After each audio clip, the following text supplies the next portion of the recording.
Bienvenidos a Radio Partisana, el primer programa de análisis político que admite que no es objetivo y es parcial. Lo mismo, pero más honesto. Bienvenidos en esta semana número 15,000 de cuarentena. Hoy, como siempre, me acompañan en los micrófonos Ramiro. ¿Qué tal? Buenas noches, camaradas partisanos. El camarada Lobo. ¿Qué tal, camaradas? Contento de saludarlos. Hoy en esta ocasión en especial nos acompañan dos invitadas. Tenemos para empezar a la guionista Claudia Garibaldi. Ella es guionista, como ya mencioné, de películas como Noches de Julio. Preséntate, Claudia. Hola, ¿qué tal? Qué chido que me invitaron. ¿Lo presentas a la siguiente invitada? Pues nos estamos de manteles largos el día de hoy. Tenemos dos invitadas de lujo para inaugurar esta sección cultural en Radio Partisana. Y la segunda invitada es Cintia Dueñas, que es, además de dramaturga, bailarina y se dedica a muchísimas cosas del arte. Entre otras cosas, es presidenta de la asociación La Rodán, asociación civil, donde que tiene varios proyectos, entre ellos uno de intercambio de investigaciones de cuerpo entre México y Sudamérica, llamado Teloloa Vena Rodán. Tiene también otros proyectos de danza contemporánea en comunidades y también ha dirigido y escrito obras de teatro como Desganado como siempre. Hola, Cintia. Hola, ¿qué tal, amigos? ¿Cómo están? Muchas gracias por la invitación. Pues chido, ya dijeron de mí. Como siempre nos acompaña también en los controles nuestro productor Mario. ¿Qué tal, chicos? ¿Cómo están? Yo soy Moisés Orozco y como siempre, como cada lunes, les damos bienvenida a Radio Partisana. Y para no convertir en clickbait nuestro pequeño podcast, pues supongo que hay que contestar la pregunta que hicimos al inicio, la pregunta de este post. ¿Hicimos el ridículo en la OPEP? Lobo, ¿nos pones en contexto, por favor? ¿Qué pasó con la OPEP? Muy bien, antes voy a hacer un spoiler, la respuesta es no. La Organización de Países Productores de Petróleo, que sostuvo una reunión hace poco, bueno, todos estábamos al tanto de la caída de los precios debido a la sobreproducción que existía en el mundo de crudo, no de gasolina ya refinada, sino de crudo, de extracción que estaban haciendo Arabia Saudita y los países productores fuertes, pesados, pues era brutal, de manera que esto, aunado a la situación del COVID, hace que se desplomen los precios del petróleo. Lo que pasa, bueno, que hay que controlarlos. Entonces, esta asociación de OPEP invita a países no OPEP para buscar una manera de solventar esta crisis de precios, de elevar el precio del crudo. Y después de que se da esta reunión de forma virtual, por cierto, es importante mencionarlo, la persona que va por parte de México es la Secretaría de Energía, Rocío Nale. Zacatecana, por cierto. Zacatecana, por cierto, muchos la han de conocer acá. Tiene una actuación, para mi gusto, muy buena. De hecho, dicen varios periódicos que no son muy afectos a la 4T, que México se anota una victoria diplomática con esta negociación. ¿Qué pasa? Bueno, que se le pedía a los países reducir en 23% la cantidad de crudo extraída para exportación. México no podía, eso significaba 400,000 barriles diarios, es decir, una cantidad de dinero impresionante que se iba por la borda. Claro, se va a alegar, pero sube el precio del petróleo, entonces no se mantiene la ganancia. En esencia, sí. La postura de Rocío Nale fue otra. Ella dijo, no podemos bajar a 400,000. Luego se hace un golpeteo impresionante en Twitter con el trending topic Rocío Nale, qué vergüenza, en donde la tachan porque dejó colgada una negociación internacional durante 4 horas al no admitir las exigencias de México, ¿no?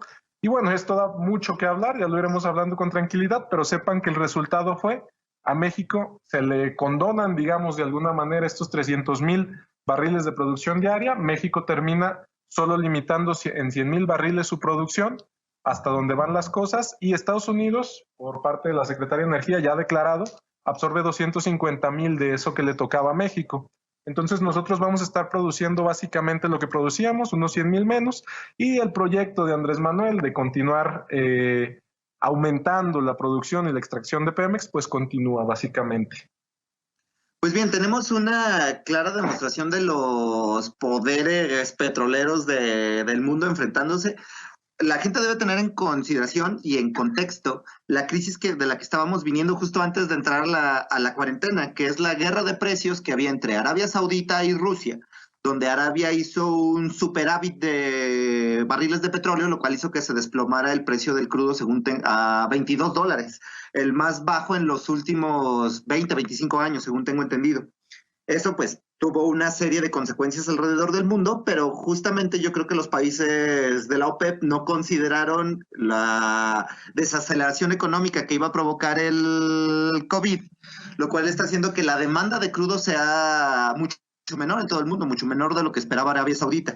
Hay que tener también en cuenta que Arabia Saudita, su tipo de petróleo que extrae es de mucha mejor calidad que la mayor parte del mundo, o sea, es de mejor calidad que el de Venezuela, el de Rusia, el gringo, el nuestro, y además se encuentra en partes del subsuelo muy superficiales. Entonces, ellos requieren mucho menos inversión para sacar el petróleo y mucho menos inversión para refinarlo. Eso provoca que puedan obtener ganancias con precios mucho más bajos. Por eso ha sido como la moneda de cambio política que han utilizado en diplomacia internacional. Hay que pensar en varios momentos donde los países árabes y los países de toda esta región del Golfo Pérsico han utilizado su facilidad para extraer petróleo para incidir en política exterior, ¿no? Pensemos en la crisis del 73, en la crisis de los 80, fueron productos también de la guerra de precios originado por países árabes o por países pérsicos. El asunto, y de hecho yo ahora acepto mi culpa después de una conversación muy airada que tuve con el Lobo antes del programa, que era yo consideraba que los movimientos de Nale eran totalmente caprichudos, ¿no? Que estaban fuera de la realidad, que no entendían que nosotros no teníamos el peso para oponernos a la OPEP, y yo tenía la idea de, ay, sí, vamos a tener un chingo de petróleo, a ver, vamos a tragar petróleo. Pero justo este giro de los acontecimientos me cayó el hocico como panista imbécil.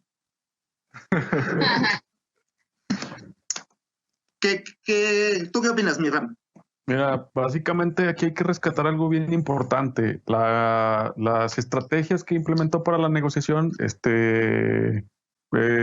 reivindican aquellos momentos en los cuales se recupera más bien la presencia de México en la OPEP.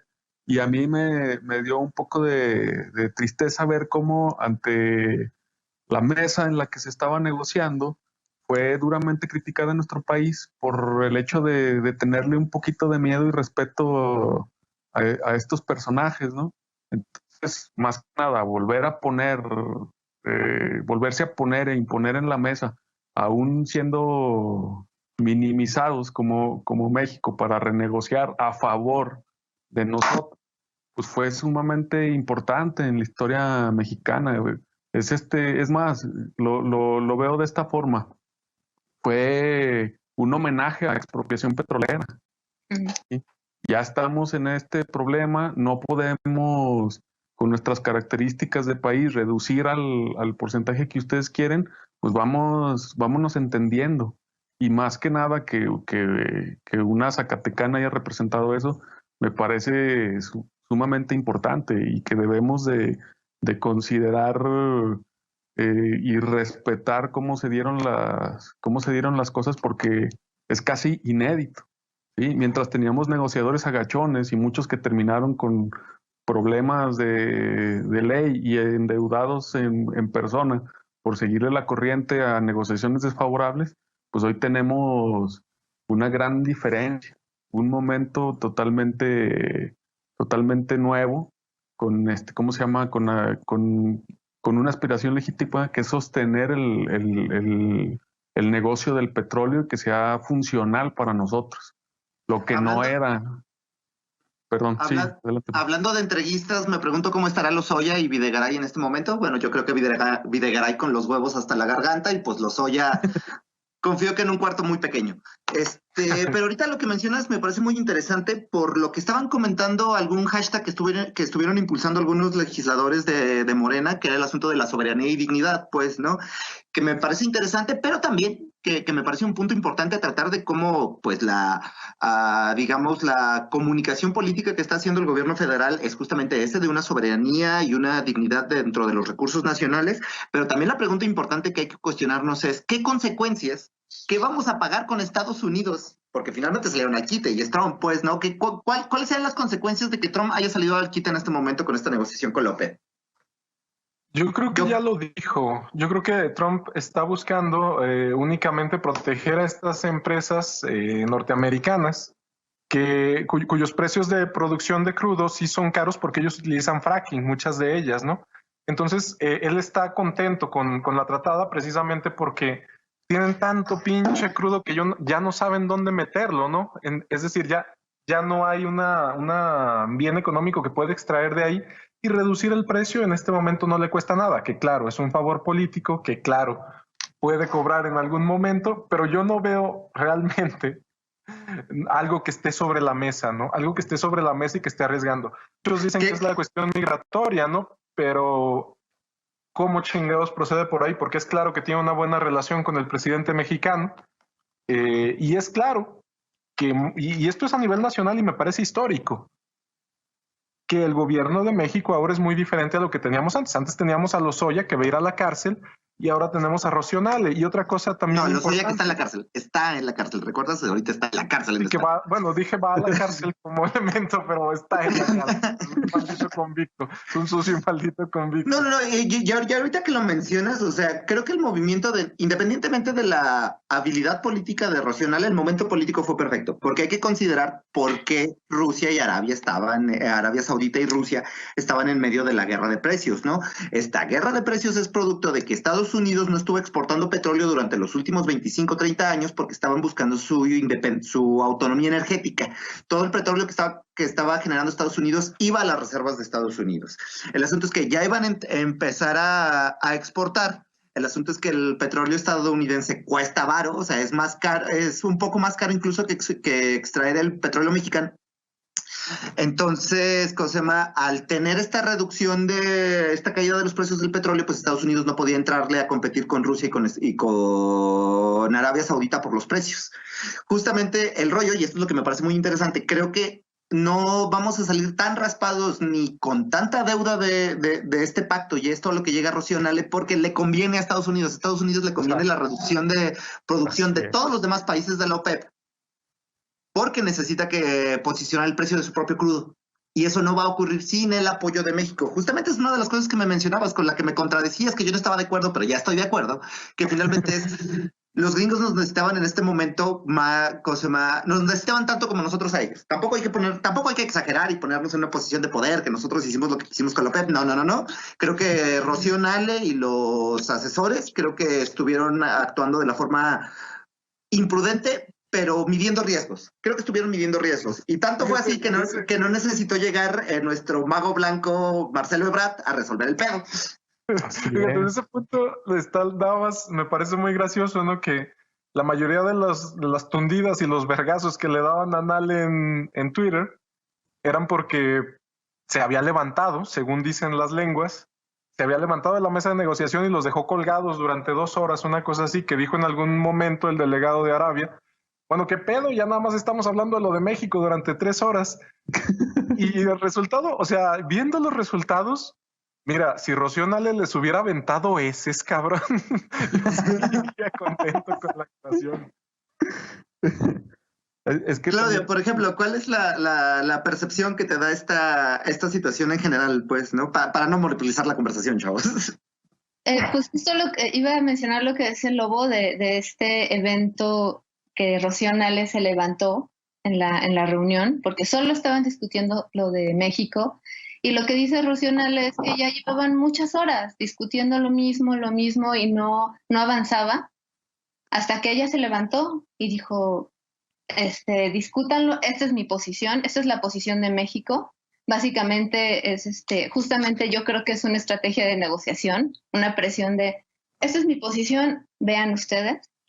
Y fue muy simbólico que se levantara. En Twitter estuvieron locos diciendo que qué vergüenza, ¿no? Dejarlos ahí. Pero a mí me parece un acto de mucha valentía, ¿sabes? Y más, me pongo también en su lugar como mujer, estar enfrente de estos monstruos negociadores, los petroleros. No me imagino estar ahí enfrente de ellos y tener las agallas, los ovarios de decir, bueno, me levanto, quédense, discútanlo, y esa es mi posición. Creo que es muy dignificante para México sobre todo, que como dicen, ya había estado a lo largo de por lo menos 30 años cediendo, ¿no? Cediendo a lo que decía la mayoría. Y ahora no, y ahora ya se ve un cambio. Y a mí me da mucho gusto que además sea una mujer la que haya puesto la cara y la que haya negociado de esa forma tan, pues que al final resultó o al parecer va a resultar muy positiva para México, ¿no? Y finalmente también esta onda, no sé si supieron de Trump, que le agradeció a Andrés Manuel, y no solo le agradeció, sino lo felicitó, le dijo que tenía que la negociación fue muy buena y que tenía una gran inteligencia, ¿no? De hecho, mencionó que AMLO era una persona muy inteligente, y bueno, a mí me pone un poquito un conflicto de que Trump y AMLO sean tan amigos, está bien, ¿no? Sería peor que fueran enemigos. Sí. Directamente sería mucho peor que fueran enemigos. Claro, no, sí. Pero bueno, mi conflicto es porque, claro, por Trump, ¿no? Porque alguien como Trump felicita. No, pero por ejemplo, esto que mencionas del asunto de esta Rocío Nale como mujer, estoy absolutamente convencido que los líderes petroleros árabes de corriente musulmán chiita no van directamente a cursos de sensibilización de género, ¿eh? Me queda claro eso, ¿no? No creo.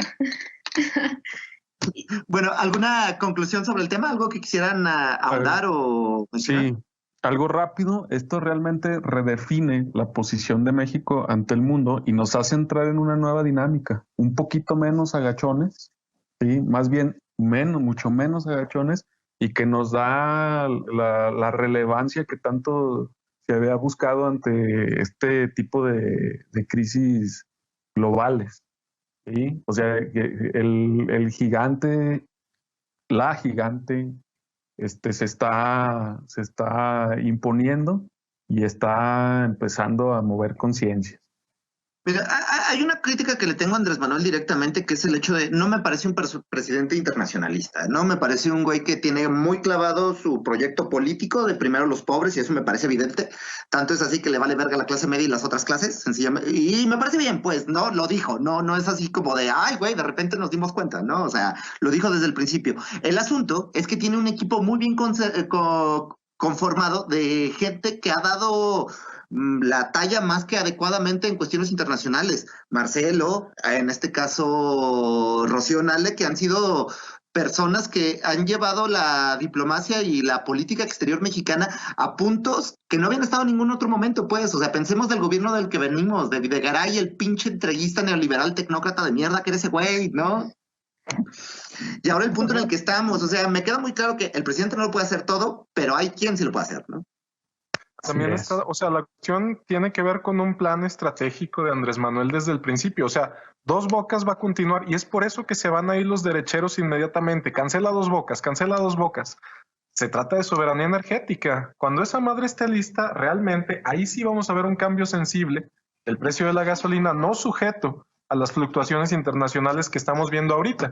Porque también la otra cosa que es cierta es que se acaba de declarar el día de hoy que no va a ser inmediato la subida del precio del crudo con la reducción que se hizo. Y entonces dice en Twitter Trump que probablemente haya que reducir otros 10 millones, ¿no? Diarios. Una brutalidad. Pero hay que considerar también otra cosa, que es el hecho de que todavía no se reactivan las economías. O sea, China apenas va saliendo de la pandemia, las grandes potencias industriales, sin contar a China, todos los demás están suspendidas por la cuarentena. O sea, a mí, y es lo que mencionábamos la semana pasada, la apuesta que está haciendo el presidente, me parece una apuesta arriesgada, pero que está midiendo el costo-beneficio, pues, ¿no? Porque si salimos, y esto depende de ustedes, banda, también, y reproduzcanlo y díganle a la gente que se quede en su puta casa, si salimos de la pandemia no tan raspados, vamos a ser una potencia latinoamericana, tanto en producción y exportación de crudo, ya con Dos Bocas. ¿Para cuándo está proyectado Dos Bocas? El año que entra a mediados, no, el año del que sigue a mediados.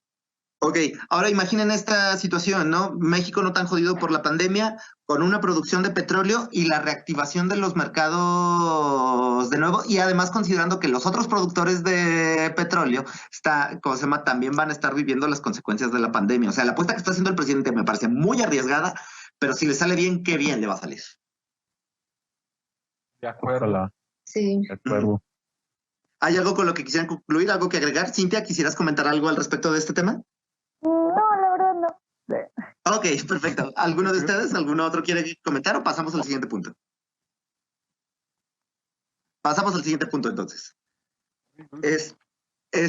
Pues ahora tenemos que los pobrecitos, esta área súper marginal, totalmente olvidada por los gobiernos mexicanos durante años, que son los empresarios multimillonarios de México, se están quejando de que el gobierno mexicano no va a dar ningún tipo de incentivo fiscal debido a la pandemia. Y lo que yo estoy pensando es 5 pesos de tantita madre, hijos de la chingada, neta, que no mamen, o sea, güeyes, sabemos que el sistema fiscal mexicano tiene graves defectos, que no se les ha cobrado lo que tiene que ser desde el porfiriato, básicamente. Y todavía teniendo el cinismo, la cara tan dura de venir a pedir extensiones fiscales, los hijos de la chingada. La neta, alguien continúe porque me emputo y se me va a tronar una tripa con esto. A mí me encantó la respuesta de Andrés Manuel. Sí, fue confrontativa, pero me gustó. A la mañana siguiente, después del video que sacaron estos señores, básicamente les dijo, está bien, pero primero paguen sus impuestos porque deben un chingo. ¿No? Y así fue. Wow, sí. Qué mejor forma, ¿no? De dar ese jaque. Sí, no, totalmente. Perdón, claro. No, solo eso. De hecho, justamente pienso en el informe trimestral cuando Andrés Manuel dice, cuando da el plan económico y dice cómo va a tratar a las empresas y ni pregunten, esto es lo que hay, güey. Ya, ni le hagan. O sea, y que venimos viendo una política fiscal muy, muy clara, que paguen los que tienen más, ¿no? O sea, pensemos, ¿hace cuánto fue que se aprobó en Cámara de Diputados la prohibición de la condonación fiscal para empresas? Ya tiene que unos 6, 7 meses más o menos. Aprox, sí. Y que justamente está hablando de eso, ¿no? De que el presidente está pensando en la política económica y social de la 4T es una de redistribución, pues, ¿no? Obviamente ya dejar de cargar la carga fiscal a los que menos tienen, a las clases medias, y volverla a cargar a quien de verdad se está chingando el varo, que son estos empresarios hijos de la chingada que todavía están pidiendo extensiones fiscales. ¿Qué opinas, Don? Ha llegado un momento maravilloso en la vida de todo sistema capitalista. Yo había visto alguna vez un meme en el que decía, uno se da cuenta de que Monopoly es un juego viejo porque los ricos van a la cárcel, ¿no? Estamos viendo que ya se están jugando su última cartita, la de esta carta te sirve para una salida de la cárcel, ¿no? Pues se acabó, ahí tenemos el logo de Coparmex, el logo verídico de Coparmex con el monito de Monopoly, porque efectivamente, y yo estoy muy contento, pues por eso que estemos viendo ahora sí que Andrés Manuel dice directamente, ya ni el presidente puede condonar impuestos. Se pueden condonar retardos, pero los impuestos los van a pagar. ¿Y eso fue lo que declaró? Así es. ¿Tú, Mirram?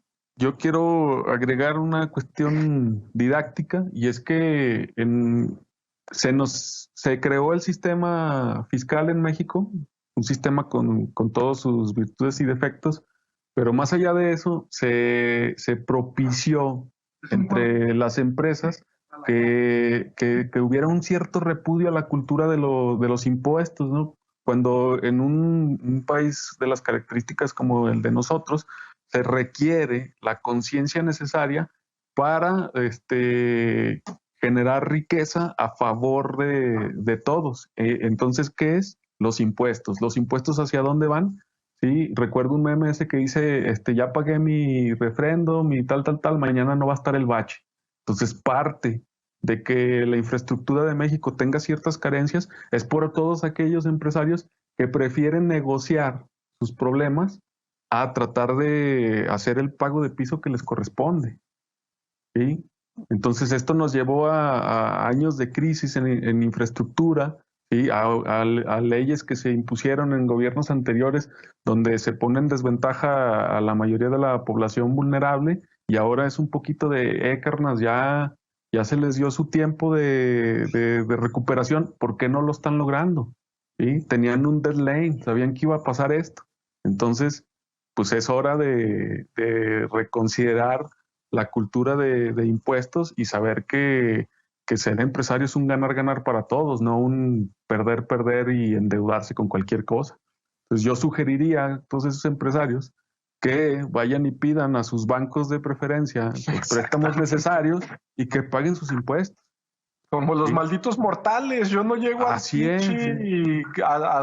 la Comisión de Electricidad a decirles, oiga, mire, si usted me cobra esta, yo no le vuelvo a pagar. No mames.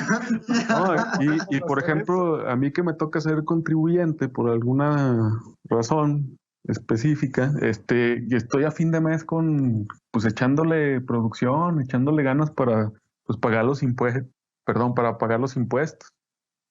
No veo por qué ellos que tienen esas posibilidades y que manejan esas economías tan grandes no puedan hacerlo.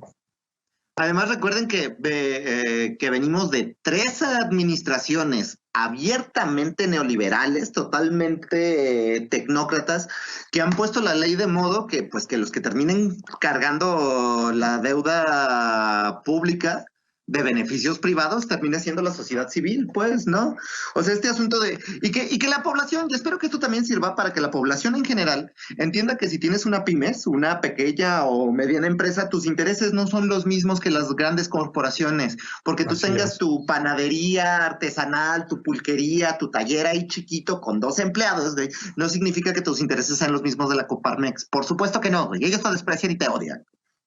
De hecho, ahí sí se nota el traslado muy importante de López Obrador. Pues dice, a ver, cabrones, son 50,000 millones, hijos de la chingada. Y esos 50,000 yo los comprometo para créditos para pequeñas y medianas empresas para que solventen esta crisis sanitaria que estamos pasando, ¿no? O sea, ahí está el cambio, el traslado pues de una política que privilegiaba completamente a la corporatocracia a una política que hace una inversión de base. Así es. O sea, definitivamente, como mencionaba Claudia hace un momento, o sea, sí, la posición de Andrés Manuel es de confrontación, por supuesto que sí, pero de eso a decir, ay, pobrecita Coparmex, pues no. ¿No? O sea, creo que el análisis que hacías, Clau, hace un rato me parece muy preciso al respecto, y que tiene que ver con esta onda de los votantes de derecha, pues, ¿no? O sea, solo hay 2 razones para votar a la derecha. O eres un macroempresario o eres un pendejo, alguna de las 2, ¿no? Porque finalmente es... Dime. ¿No? O crees que eres de ese sector social que... Por eso dije pendejos. Ricos, ¿no? O sea, tienes la ilusión de que eres de ese sector, entonces por eso votas por eso odias a AMLO, por eso mientas madres de la 4T, ¿no? Porque crees que eres de los fifís, ¿no? Cuando la mayoría no lo son. Sí, bueno, yo creo también que esto está llegando a un punto en donde efectivamente sí están doblando las manos, como porque ya lo dijo Slim, ¿no? Va a pagar los 8,000 millones de pesos en adelanto, y es un puto adelanto, o sea. Ahí se ve quién es empresario. Ahí se ve quién es empresario. No, porque también hay que hacer las acotaciones. Evidentemente lo que dice Claudia sobre la confrontación del presidente contra ciertos empresarios, contra los empresarios que no quieren pagar. O sea, es justamente, y es lo que me parece tan interesante, y yo creo que es la cosa que les causa esta disonancia cognitiva, o lo que yo llamo la paradoja derechaira, que es así como de, pero no te ibas a pelear con los empresarios y espantar capitales privados. Y ahí está Slim, y ahí está toda esta serie de empresarios que están dispuestos a cuadrarse, ¿no? Bueno, y también Salinas Pliego, que tampoco podemos.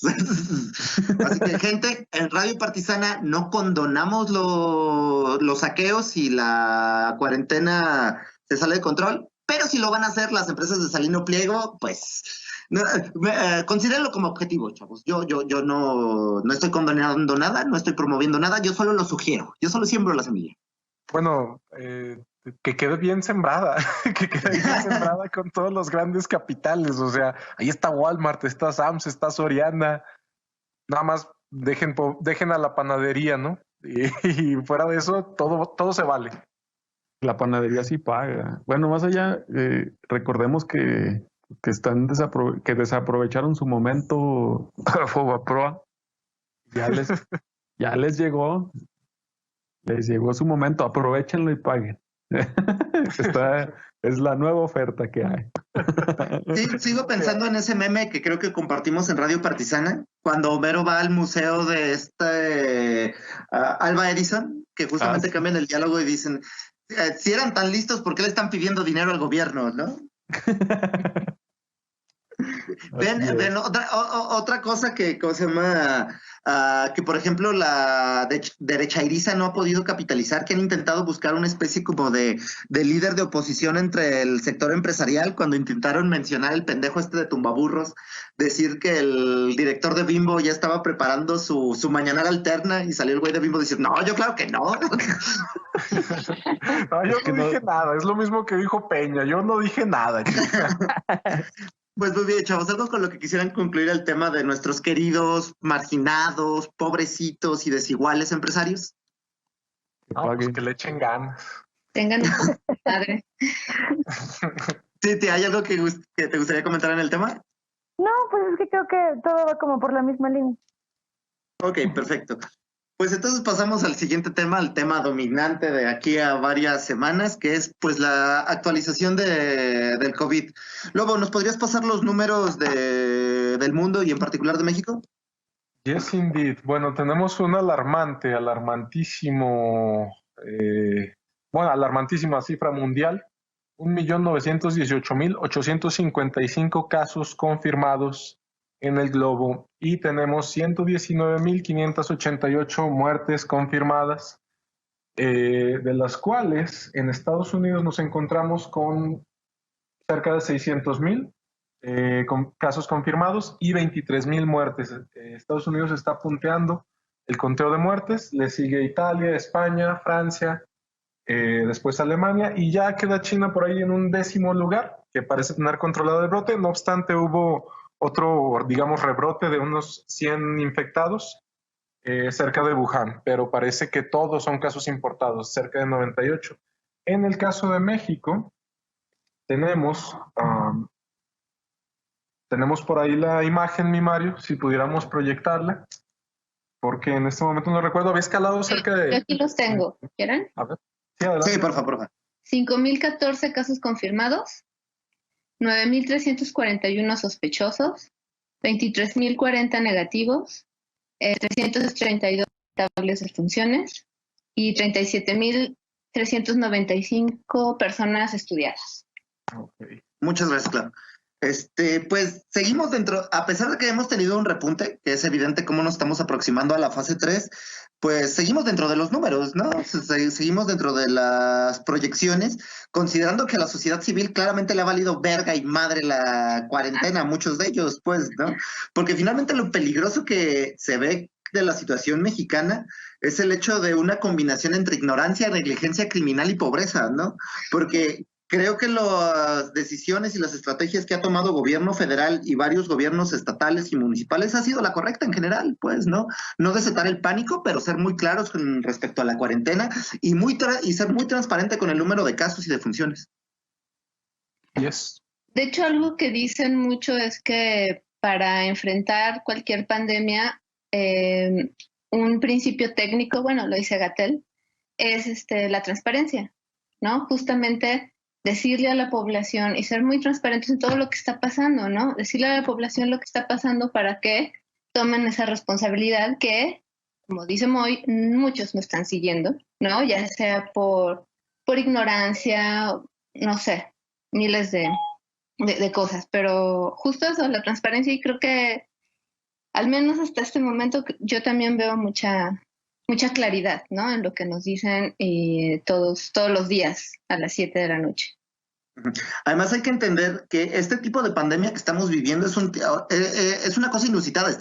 No hay tales como las estrategias que estamos utilizando son adaptaciones de, por ejemplo, el SARS o varios de las infecciones en Asia, porque ya saben que, pues, diseñado por japoneses y coreanos, porque ya saben que tienen a su vecino que tiene cucarachas y se les mete, que son China. Pero a estos niveles globales y de contagio, o sea, nosotros como mundo, como sociedad, como civilización, como especie, estamos generando los protocolos para próximas pandemias. Tiene que entender la banda que esto es una cosa inusitada en el mundo y creo que es la crisis más importante que ha enfrentado la humanidad en lo que va de siglo.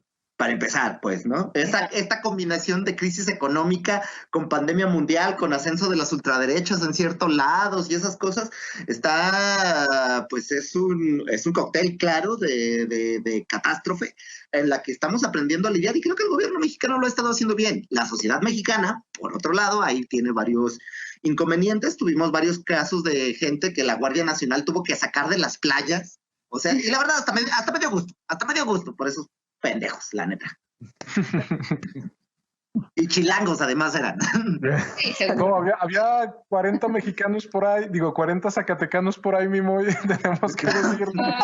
Tenemos que decirlo, No, pero eso, es que yo estaba hablando del caso de Acapulco. En el caso de Acapulco sí fueron chilangos, pero sí, hubo ahí varios zacatecanos por cosas más. Pues gente en general, pues, ¿no? Tenemos mucha de esta banda que no entiende la gravedad de la situación. O sea que, güey, somos un país lleno de gordos y diabéticos. Eso es hay que entender, por ejemplo, que en los casos en México, la mayor parte de los casos fatales han sido de gente de menos de 50 años. Claro, gente con graves problemas de obesidad, con problemas de diabetes, con problemas de hipertensión.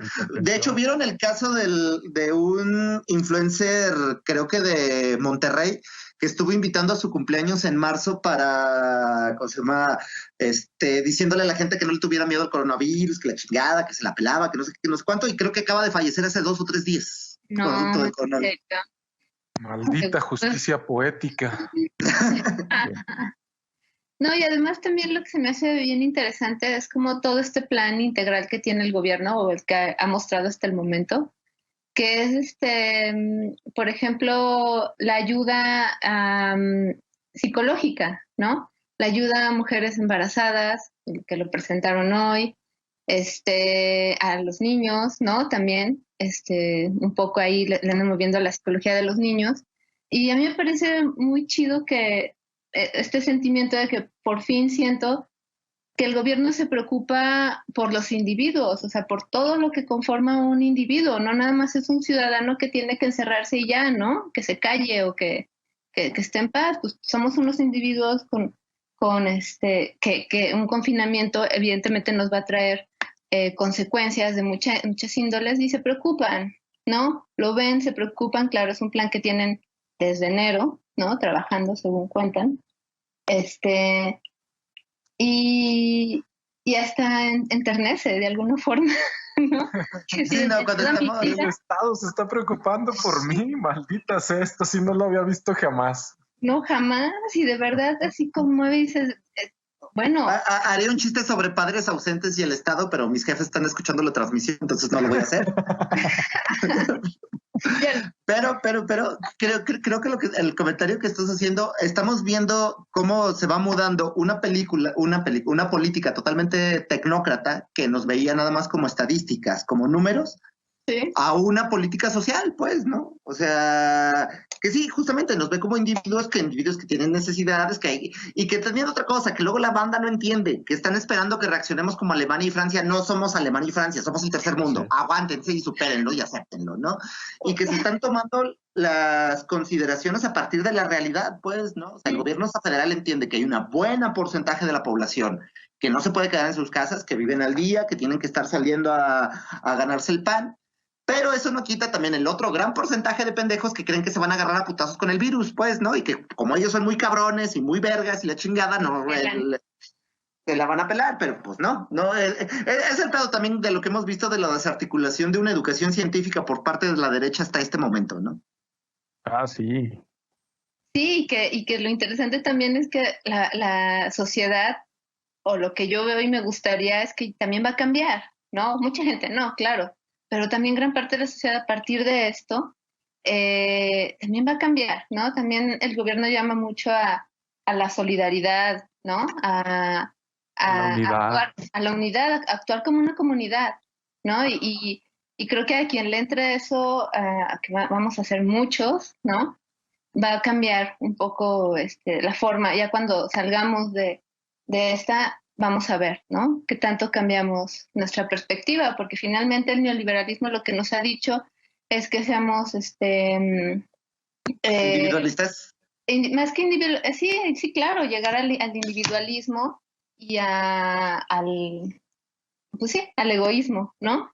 Y justo eso, esto que nos está pasando nos está obligando a pensar que lo que haga un ser humano nos afecta a todos, ¿no? Ujú. Está muy palpable eso. Entonces, ojalá Yo que voy a agarremos el pedo. cambiar para peor. Vamos a replantearnos las formas de convivencia, ¿cierto? Hay un montón de cosas que espero que la pandemia ya deje para siempre. O sea, como por ejemplo, muchas de estas reuniones presenciales que se pueden resolver con mail, que se pueden resolver con un mail o con una llamada, saludar a la gente con contacto físico, espero que eso ya sea totalmente opcional y pase de moda. Todo ese tipo de cosas que nos estamos cuestionando con esta nueva forma que tenemos de convivir producto de la pandemia, y que asumir, ¿no? Que por ejemplo el COVID se va a quedar a convivir con nosotros para siempre, Para pues, ¿no? siempre, O sea, sí. sí, llegó para quedarse, ¿no? Sí, claro. Así es. Y que otra vez estas formas tecnócratas, privatizantes, hemos visto que resultaron insuficientes. O sea, pensemos, sí, los países del tercer mundo evidentemente han sido claramente afectados por la pandemia, pero veamos cómo le están pegando a los países más neoliberales y más capitalistas. Estados Unidos, sencillamente, hay que ver cómo el sistema de salud que han tenido durante tantos años, que ellos llamaban cochino comunismo, los servicios públicos de salud, pues ha resultado en un montón de muertes y las que siguen. Y lo triste, ¿no? Que ellos quieren pagar esa cuota por seguir sosteniendo un sistema neoliberal ya obsoleto. Sí, totalmente. Nos estamos replanteando. Y lo que decíamos la otra vez, ¿no? El reto de la izquierda es proponer un programa político, económico y social que adapte la economía del mercado en la que estamos insertos, ¿no? O sea, que finalmente el mercado no se va a acabar, ¿no? Sería tonto pensar que eso va a ocurrir después del COVID, Claro. pero creo que da las fisuras necesarias para replantearnos el pacto político y el pacto social y económico que tenemos ahora, pues, ¿no? Especialmente Occidente. Y Sí, también vemos cómo... Perdón, Lobo. Sí, hay un autor, Agustín García Calvo, no sé si hayan tenido el gusto, que ahorita me lo recordó mucho cuando estaba diciendo Ramiro, bueno, es que Estados Unidos decidió pagar, ¿no? Estados Unidos decidió pagar con la muerte, no a pagar su monstruo económico. Entonces, ¿qué convierte, esto en qué convierte al gobierno de Estados Unidos? Pues en una cosa que Agustín García Calvo llama los administradores de la muerte, ¿no? Estos numerólogos que no solo están administrando bienes o materias primas, también están administrando la muerte. Y eso encaja perfectamente en la cuestión de, bueno, es que tenemos que buscar un método alternativo de política que no sea administrar la muerte, porque está íntimamente ligado con la cuestión del sistema de salud público. Y no estoy totalmente de acuerdo con lo que expone él en el libro, porque él es un cochino anarquista, pero le da el clavo en ese punto, en los administradores de la muerte. Así es. Otra vez. Es que al final de cuentas, si nos acabamos como especie, se acaban los mercados. O sea, la relación que existe con respecto a las personas, a la vida y a las relaciones como las hemos conformado ahorita es muy fuerte. ¿Sí? Al final de cuentas, su riqueza va a ser basada en nada, y entendemos de facto que el valor intrínseco del dinero es cero. ¿Hasta qué punto quieren sostener su economía para darse cuenta que hay que remodelar todo?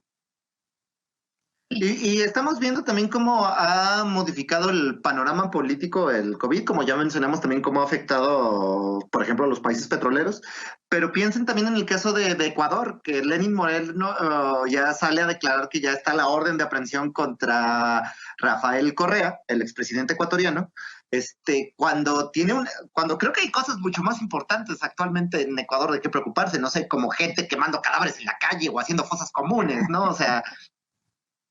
Y estamos viendo esa respuesta rabiosa de la derecha, ¿no? O sea, pensemos también en el caso de Brasil, donde ya van varios intentos de golpe de Estado a Bolsonaro. Cada vez se ve que está tambaleando más su poder político por las malas decisiones que ha tomado, ¿no? O sea, incluso sin importar todo lo que todo lo que le caiga en el resto de los países latinoamericanos, vamos a ver que la gran crisis, la gran tragedia latina va a ocurrir en Brasil, ¿no? Y es una tragedia anunciada, es ver un choque de trenes antes de que ocurra. Así es. ¿Algo más que quisieran comentar? ¿Algo para concluir e ir cerrando el tema? Pues yo creo que con esto precisamente podemos saltar a mí como un poco compartir como mi postura, que es un poco, tal vez como menos positiva, tal vez como un poco también, digamos, tal vez opuesta, ¿no? Como un poco yo siento que esta situación como del COVID y todas estas cosas que está destapando, pues, de la obviedad, ¿no? De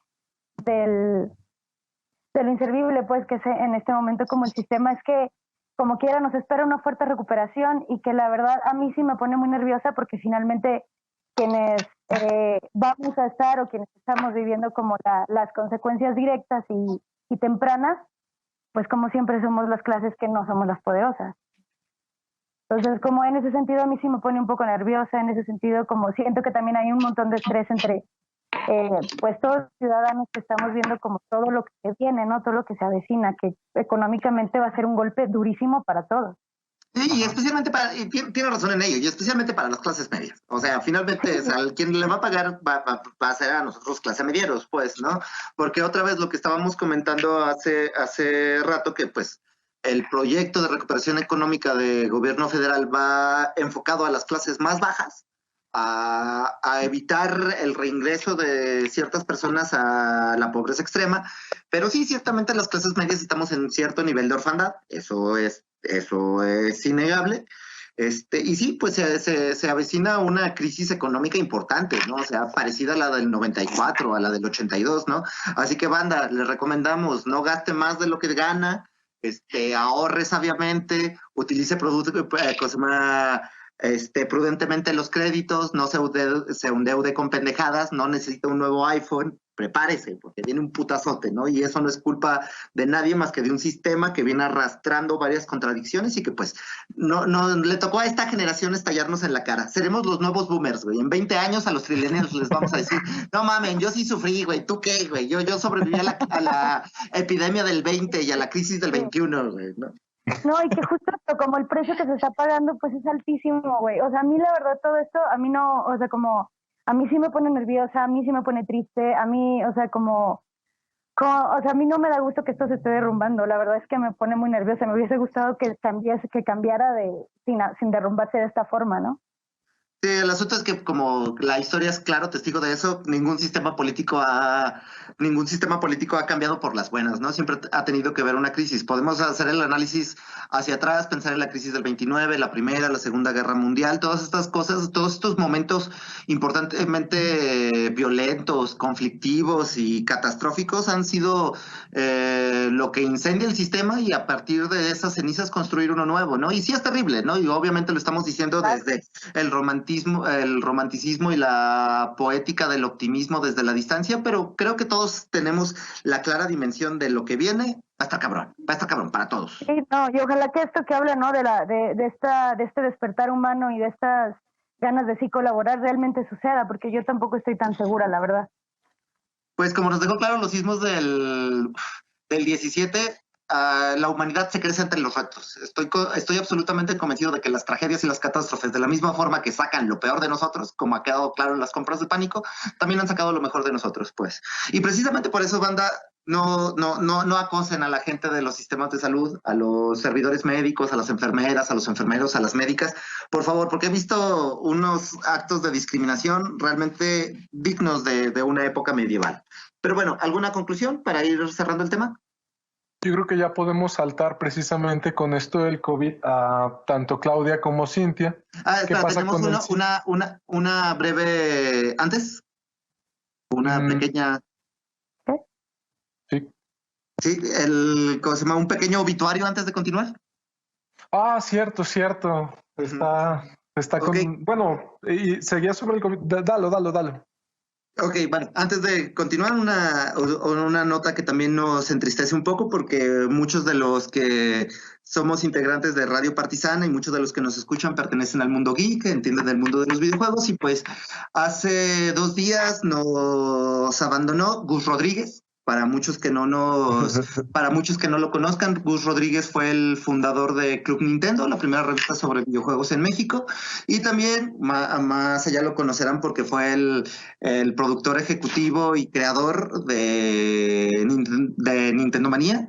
Básicamente, pues es el que originó el periodismo y el análisis de videojuegos en México, ¿no? Después de una lucha contra el cáncer, pues muere el sábado. Yo tuve la oportunidad de estar en un podcast con él cuando trabajé en un programa sobre análisis de videojuegos, un tipo inmensamente sencillo, colaborador y guionista de algunas series de comedia de Derbez. Nadie es perfecto, obviamente, no lo recordamos. El hambre. Pero justamente hablaba con varios ex colegas del área de videojuegos y esas cosas, y justamente hablamos, ¿no? Ese güey es la semilla de pelado 2 o 3 generaciones de periodistas de videojuegos actualmente, ¿no? O sea, no hay nadie en Latinoamérica que no esté reseñando, reportando sobre videojuegos que no haya sido influido de una u otra manera por Gus Rodríguez y Club Nintendo. Así es. Biografía emocional de todos nosotros, el Gus, cuando nos levantábamos los sábados a ver Nintendo Manía. Ay, lo voy a extrañar tanto. Bueno, ya lo extrañaba mucho. A mí me gustaban ver para sus trucos de Mario Bros. Eso, es que yo jugaba a Mario Bros. Pues bueno, básicamente solo queríamos hacer una pequeña mención porque pues hay mucho morro que ahora está jugando videojuegos y que pues básicamente Nintendo Manía tiene 10 años más que ellos. Entonces, para que así morros, edúquense, ese fue Gus Rodríguez. O sea, si ahora tenemos esta cosa más, si ahora tenemos incluso una federación mexicana de eSports, si tenemos tantos generadores de contenido, si tenemos incluso empresas mexicanas produciendo videojuegos, de alguna u otra manera fue resultado de toda la chamba que se echó Gus Rodríguez. Obviamente era un publicista, obviamente también se montó en la idea de ser la cara comercial de Nintendo aquí en México, pero eso no quita que fue un güey que decidió vivir de lo que le apasionaba y que finalmente nos contagió a muchos de esa forma de asumir historias, pues, ¿no? Entonces, pues, no queda otra cosa que desde Radio Partisana lamentamos su deceso, que la fuerza lo acompañe y pues, Gus, nos vemos en el próximo nivel, ¿no? Ahora sí, la pregunta que ibas a hacer, Lobo, perdón por la interrupción. No, era nada más eso, relacionar el tema para tanto Cintia como Claudia. En esta situación de contingencia sanitaria, ¿qué pasa pues con la producción de cine? ¿Qué pasa con la producción de teatro? ¿Qué pasa con la producción de danza? Evidentemente nada bueno, pero ¿cuál es su experiencia en este punto? Bueno, yo voy a hablar rápidamente. Ahorita hay un tema con la desaparición de los fideicomisos. El cine, bueno, está muy preocupado la comunidad cinematográfica porque hay un fideicomiso que se llama Foprocine, que ya tiene muchos años, creo que 20 o más de 20. No tantos, menos de 20. Este fideicomiso produce básicamente óperas primas, películas no comerciales, es decir, con una visión más autoral, más experimental. Y es justamente el fideicomiso que está en peligro de irse. Yo creo que es importante defenderlo, pero también es importante conocer las razones, ¿no? Por las que están desapareciendo estos fideicomisos. Y creo que también Fonca por ahí está peligrando, ¿no? Eso pone a muchos cineastas como en vilo porque en México básicamente el cine es y estos apoyos es la única forma que hay de hacer cine en México, ¿no? Básicamente. Claro, hay otras, pero esta es una de las bases. En lo personal no estoy muy preocupada. Sí estoy preocupada por eso, claro que sí.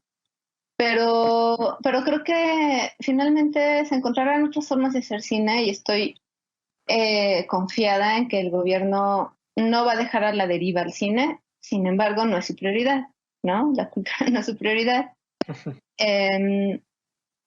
Y a pesar de que yo este año quiero hacer una película que yo quiero dirigir y estoy muy entusiasmada y es una película que para mí es muy importante, yo nada más, no es la comunidad, pero yo soy capaz de esperarme, ¿no? Si la desaparición de estos fideicomisos ayudan a levantar el país, a no caer en un rezago económico muy cabrón, yo estoy dispuesta, ¿no? Yo sé que la comunidad no, yo sé que desaparezca, pues es feo porque se luchó mucho para ese fideicomiso, ¿no?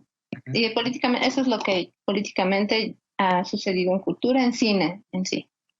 Ok. Una posición definitivamente generosa, Claudia, ahora que lo escuchamos. Ah, Y sí, lo digo porque, vamos, existen muchas veces autores que pues no estarían dispuestos a pensar en esa otra parte, ¿no? no, porque yo entiendo, hacer cine es muy costoso. Uno no puede decir, bueno, yo hago mi película, ¿no? Como sea. No, la verdad no se puede. Y tal vez me arrepienta de decir esto, ¿no? Ya que vea las verdaderas consecuencias. Pero, pero no, yo confío en que aunque desaparezca ese fideicomiso, haya otras formas. Además, también creo que ya es necesario renovar Fonca, ¿no? Desaparecerlo y hacer otra cosa. Pero Fonca ya es un basurero que Dilo, dilo. que ya tiene, Dilo. que ya tiene que desempolvarse. Están los mismos, ¿no? Nosotros sabemos que sí hay mafias, que sí, y que hay corrupción. Bueno, no sé ahorita, pero por lo menos hace unos años, ¿no? Y yo creo que estaría muy bueno que entre todos los cambios que va a haber a partir de ahora, también haya una renovación en justo eso, en cómo se le apoya a la cultura, ¿no? A los creadores. Ojalá que haya también una renovación en eso para mejor. Muy bien. Cintia, ¿quieres comentarnos al respecto? Ya cómo van tus proyectos, qué les pasó a raíz de la contingencia, pueden continuar, no pueden, ¿cómo te sientes tú? Bueno, pues son muchas cosas, ¿no? Creo que en cuestión esto de los fideicomisos y de la situación como política ahorita que estamos viendo con este gobierno y su postura como frente al arte y la cultura y a los apoyos, etcétera, puedo estar un poco de acuerdo con Claudia, ¿no? O sea, realmente a mí también me preocupa la probable desaparición de fondos que han estado destinados hasta ahora a la cultura, porque, bueno, pues son, por ejemplo, el FONCA, pues creo que es uno de los únicos medios en el que, por lo menos la danza contemporánea, el teatro, se pueden apoyar para sobrevivir, ¿no? También estos fideicomisos. También creo que de los sectores marginados, los bailarines de danza contemporánea, los creadores de danza contemporánea y de teatro somos los más. Hacerlo de una forma independiente, la verdad es que es pues casi que imposible porque, pues, digo, no sé, ustedes pueden platicar cuántas obras de teatro o de danza han ido a ver en este año. La verdad es que el público que tenemos es muy poco y para sobrevivir de una manera independiente es extremadamente complicado, ¿no?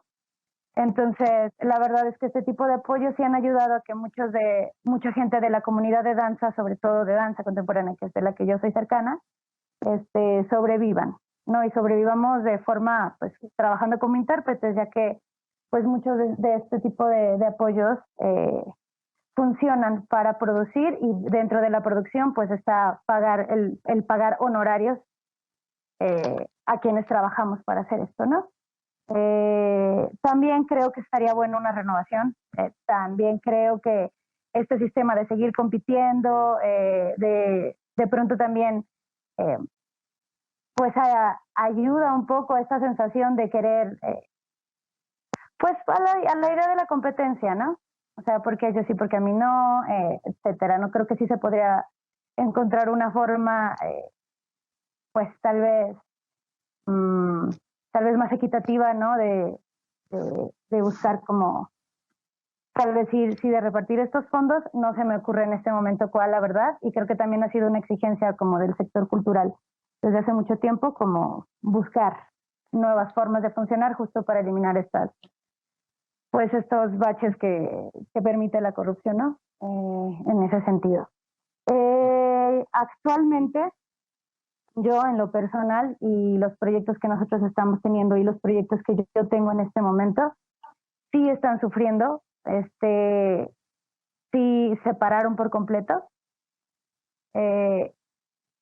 Por ejemplo, ahorita nosotros estábamos planeando poder continuar con el proyecto que mencionamos que tenemos en comunidades, y en este momento pues es un tema que no se puede tocar, ¿no? Porque pues en este momento no es prioridad, ¿no?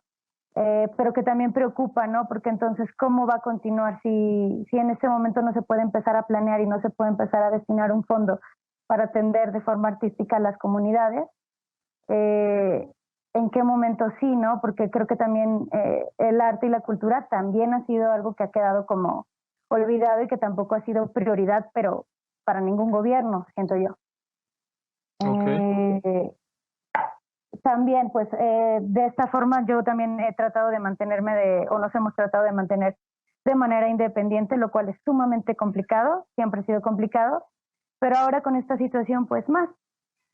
Porque, bueno, no sé, como para así poner un ejemplo súper cercano, nosotros al terminar la última residencia de Proyecto Teloloa teníamos planeado traer 2 talleres con artistas profesionales acá a Zacatecas, dirigido a bailarines profesionales, y nos cayó así la pandemia el mero día.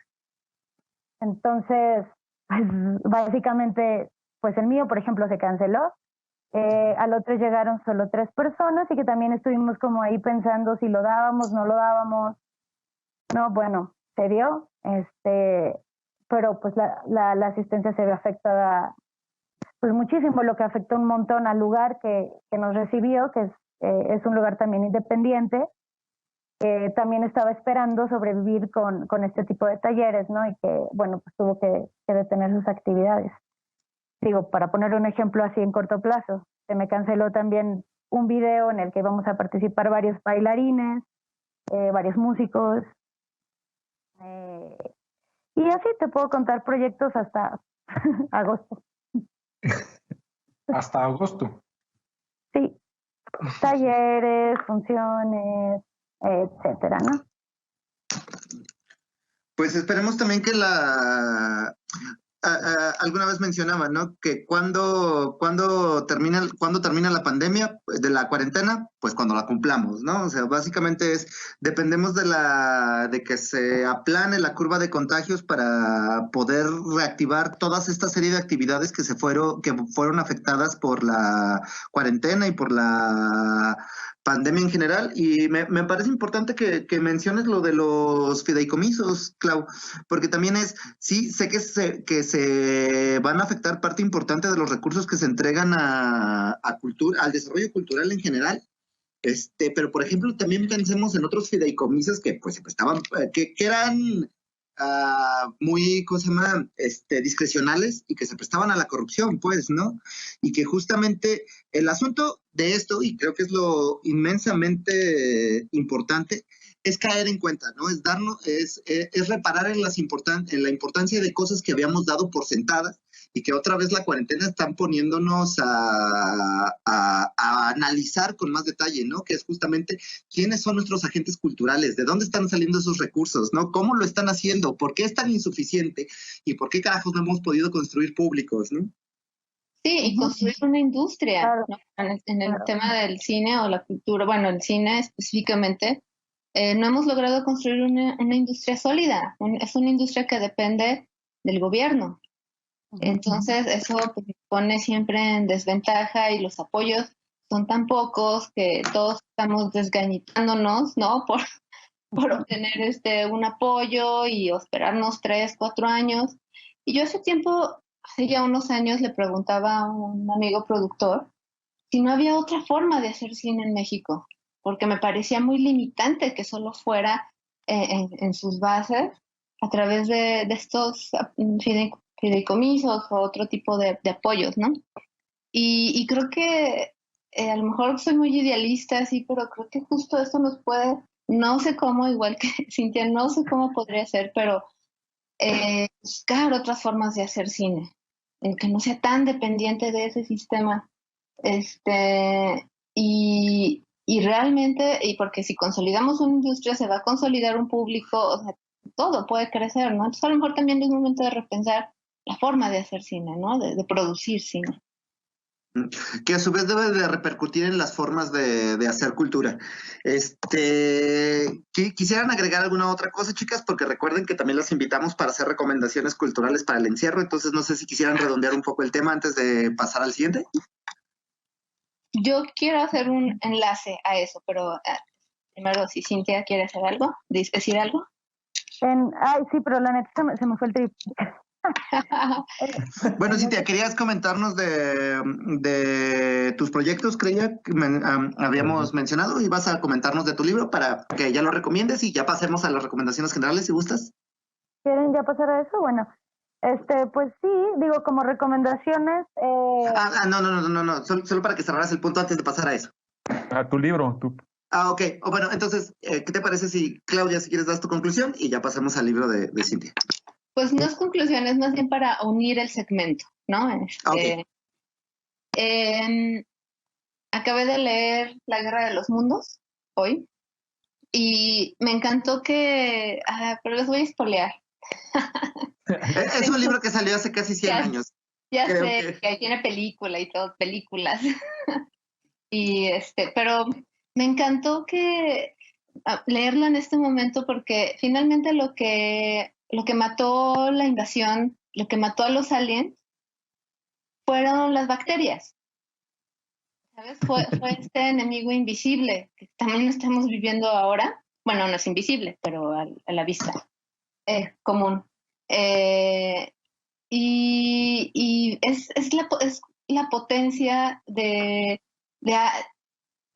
universo. Bueno, ¿por qué? Porque algo tan mínimo, que nosotros vemos tan mínimo como es una bacteria, puede acabar con grandes invasiones, grandes civilizaciones, ¿no? Entonces, y hago el puente para recomendar este libro, que realmente es muy fácil de leer en sí. A mí me gusta que la ciencia ficción siempre sea tan amena, y no es mi recomendación cinematográfica, solo quería compartirles esta experiencia. Ok, muchas gracias, Clau. Ahora sí, Cintia, ¿nos decías? Sí, no, bueno, o sea, como un poquito, ya recordé cuál era el punto que quería tomar antes, ¿no? Para cerrar con lo anterior. Que creo que sí es importante, pues, esta parte de buscar nuevas formas de hacer arte y hacer cultura, pero que recordemos que también el arte y la cultura son un derecho humano, así como la vivienda, así como comer, ¿no? O sea, es igual de importante. Entonces, sí creo que es importante que no se dejen olvidados y que no se busque que solo se haga de forma industrial, porque ya vimos que o comercial, pues, porque ya sabemos a lo que lleva esto, pues. Nada más como para cerrar eso, ¿no? Y pues, ¿cómo? No, iba apenas a hacerte el comentario, ya que Claudia empezó con la mención literaria, pues nos ibas a platicar de tu libro. Eso iba. Y ya pues para empezar con las recomendaciones, pues bueno, yo tengo en realidad 3 recomendaciones, ¿no? Pensando como en también seguir apoyando como estos proyectos independientes de teatro, de danza, etcétera. Les recomiendo el libro Este Lugar Común, que es un libro escrito por 3 mujeres bailarinas. Las 3 escribimos nuestro propio texto. Hay bailarinas de Querétaro, de Ciudad de México, y bueno, yo, Zacatecas, su servidora. Dentro del libro se incluye, o más bien dentro de mi texto, que es Desganando como siempre, se incluye la letra original de la música que se escribió para la pieza Desganando como siempre. Igual, bueno, no sé si quieren que pase directo a mi siguiente recomendación. Bueno, ¿dónde conseguimos tu libro? ¿Dónde lo podemos conseguir? Conmigo. Me pueden escribir en mis redes.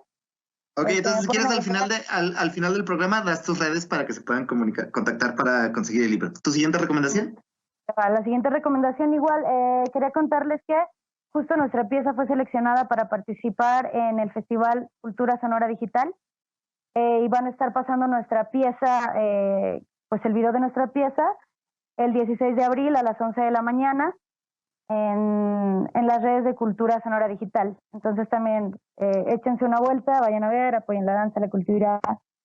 Esta pieza también es una colaboración que hicimos con Puntos de Partida y con Magdulia, que es quien está en la música, y que es mi última recomendación. Córranle y vayan a escuchar a Magdulia, que ya está en Spotify. Es una chica, Mariana, de Monterrey, que tiene un proyecto que a mí me parece súper bonito, brillante, y pues corran a escucharlo en Spotify y también agréguenlo en sus redes, Magdulia, así como se escucha. Muy bien. Clau, ¿quieres darnos ya tus recomendaciones cinematográficas? Pues tengo que confesar que son muchas, entonces tengo que escoger entre todas las que tengo. Pero bueno, para empezar yo quisiera recomendar que de verdad vean cine mexicano. O sea, yo sé que muchos dicen, no, cine mexicano, siempre que voy a una película, guácala, no sé qué, pero hay cosas que valen mucho la pena, es cosa de buscarle, ¿no? Y yo, ahorita justo que Filmin Latino, La Casa del Cine, también el Festival de Cine de Morelia, tienen abiertos estos de cine mexicano. Entonces, pueden buscar ahí estas recomendaciones. Yo recomiendo El Lugar Más Pequeño, es un documental. Los tres que voy a citar son documentales, que es Tatiana Hueso, es acerca de la guerra civil de El Salvador. Muy buena, muy buen documental. Un documental que se llama Artemio, también Cesera, de Sandra López Barroso, también un documental más intimista con espectro social, está muy padre. Y uno que no tiene nada que ver con política, pero es un documental muy interesante que se llama Intimidades de Shakespeare y Víctor Hugo, de Yulene, no recuerdo su apellido, te lo veo, pero ahí está, ¿no? Esos tres están en Filmin Latino, está gratis ahorita. Y de ficción, bueno, Muy me había dicho que recomendara películas del 2002 para atrás, entonces esas voy a recomendar mi película favorita de toda la vida, que es Adaptation, El ladrón de orquídeas. Ah, peliculota. Ajá, de Charlie Kaufman, guionista Charlie Kaufman, dirigida por... Guionistazo, pinche güey bestial, la neta, ese güey es la mega neta. Está muy cabrón. Y les recomiendo... Como la traiga. Sí. Y les recomiendo si les gusta escribir, o aunque no sea necesariamente solo escribir, cine, lo que sea, es como un video donde da mucho aliento como creador. Entonces, se llama Inspirational Screenwriting, ¿no? Está en inglés, pero ahí tiene sus subtítulos. Y se los recomiendo para cuando anden ahí decaídos o con con las musas desaparecidas. Esa plática del... Y por último... Solo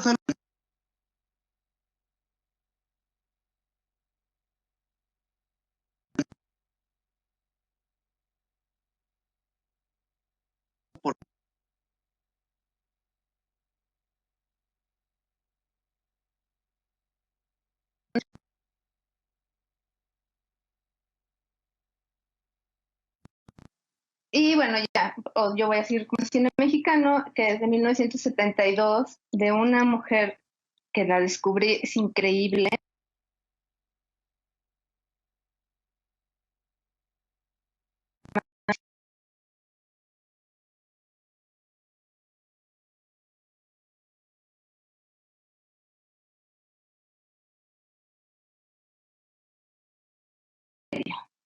Una locura. No creo que se metía a hongos la mujer. Está muy buena. ¿En serio? Pero está muy buena, es una trama, es un thriller con una trama bien interesante, se los recomiendo. mi lobo, ¿usted qué tiene que recomendar? Pues bueno, yo muy rápidamente quiero primero saludar a la gente que ha aguantado vara, porque ahora sí nos hemos clavado con hora y media de transmisión, que están por ahí en el chat. Mi pollo. Y solo quiero hacer primero su recomendación, una película donde sale Vicente Fernández, se llama El Diablo, el Santo y el Tonto, está muy divertida y sale el fallecido actor Pedro Weber. No la conozco, mi pollo, la voy a ver desde luego.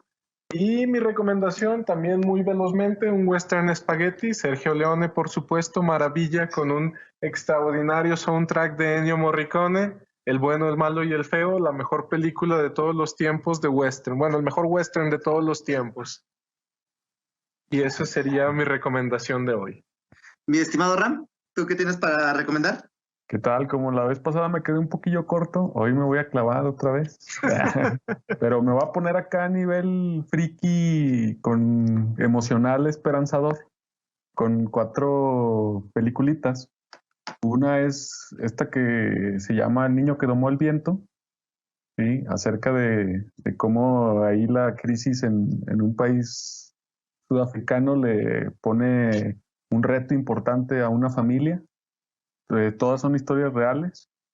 Hay otra que se llama El amo del viento, con Anthony Hopkins, una historia de un australiano que quiere competir en velocidad con un vehículo que modificó, con una moto, y pues todas las peripecias que pasa ahí. La otra es Los inventores, media, ¿cómo se llama? Una apología de la crisis de los migrantes en Estados Unidos, pero que tiene un mensaje interesante. Y la siguiente sería la de Cielo de Octubre, ¿sí? Que ahí se nota mi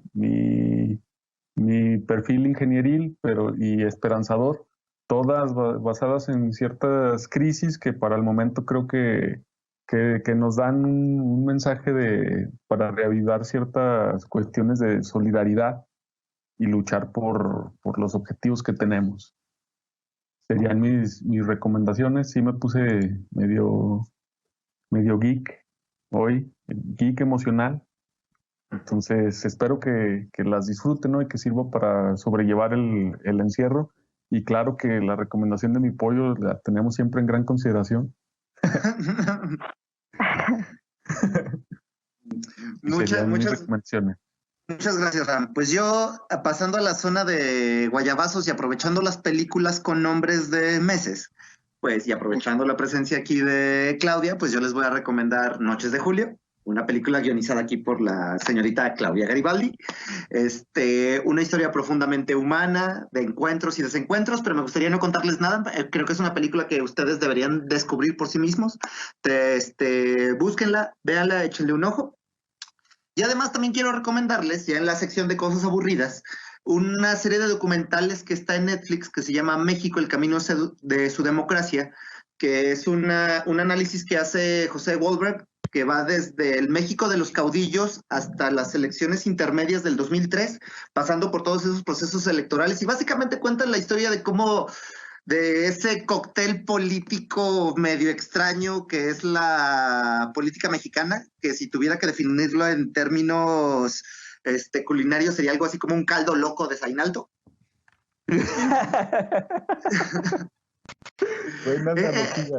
Es muy interesante y ya viéndola se van a dar cuenta de lo importante que es el puto IFE y que es una pinche victoria de la izquierda que llegó hasta el punto donde está. Y ya también entiendo por qué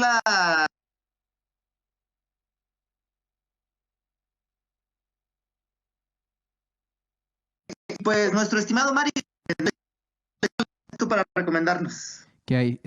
Pues yo les voy a recomendar un documentalcillo de Netflix. Se llama Segunda Guerra Mundial Colorizada. Son, me parece que 7 capítulos.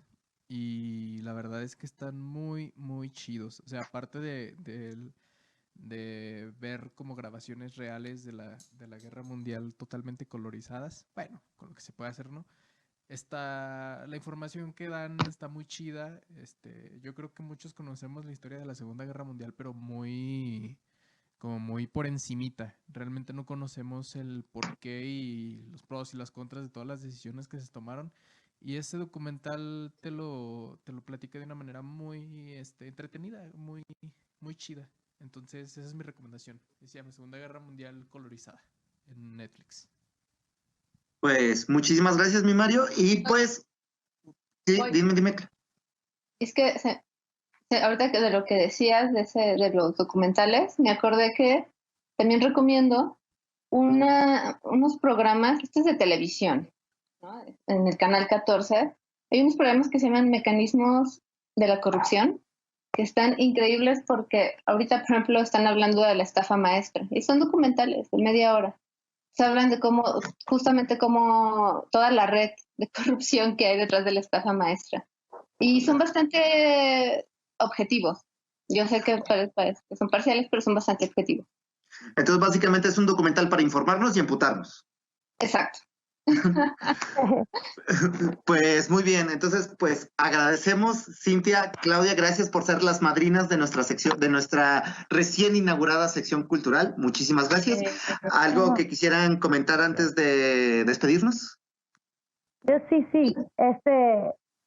Bueno, que también hay un montón como de academias y proyectos ahorita en todo México que están buscando promover la cultura del cuerpo desde nuestras casas. Están los chicos de Ningún Lugar, están los chicos de Hábitat en Oaxaca, en Querétaro.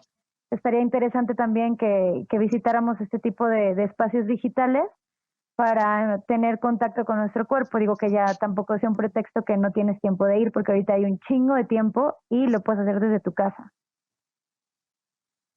¿Clau? Pues no, gracias por invitarme. Está muy chido ser libremente chaira. Y hablar de lo que más me gusta, que es el cine, ¿no? Y todo. Pues gracias. Pues espero que vuelvan a venir, espero que nos vuelvan a aceptar una invitación en el futuro. Chicos, ¿algo que quisieran comentar antes de irnos despidiendo? No, pues nada más que tomen muy en consideración esto que menciona Cintia. Ya no hay pretexto, ¿no? Ya tenemos tiempo realmente, tenemos tiempo para leer todos esos libros y ver todas esas películas y ponernos al corriente. Mi Ram, ¿algo que quisieras apuntar antes de despedirnos? No, que disfruten las recomendaciones. Hoy están muy variadas y son muchas para una muy buena semana. Pues yo tengo una última recomendación. Quédense en su casa, lávense las manos y mantengan sana distancia. Yo creo que es la recomendación más importante que podemos hacer, si hacen caso a una, que sea la conferencia de Charlie Kaufman y después la sana distancia. Y pues supongo que ya pasamos a despedirnos. Otra vez, muchísimas gracias a nuestras invitadas, Cintia, Claudia, muchísimas gracias por tomarse el tiempo de venir a Radio Partisana y por supuesto a toda la banda que nos está escuchando en vivo. Muchísimas gracias. Dani, agradezco tus saludos, muchísimas gracias por darte una vuelta por acá y pues nosotros en este caso nos vamos. Gracias por escuchar Radio Partisana. No olvides seguirnos en Facebook, Twitter y Spotify. Nos vemos en el siguiente capítulo.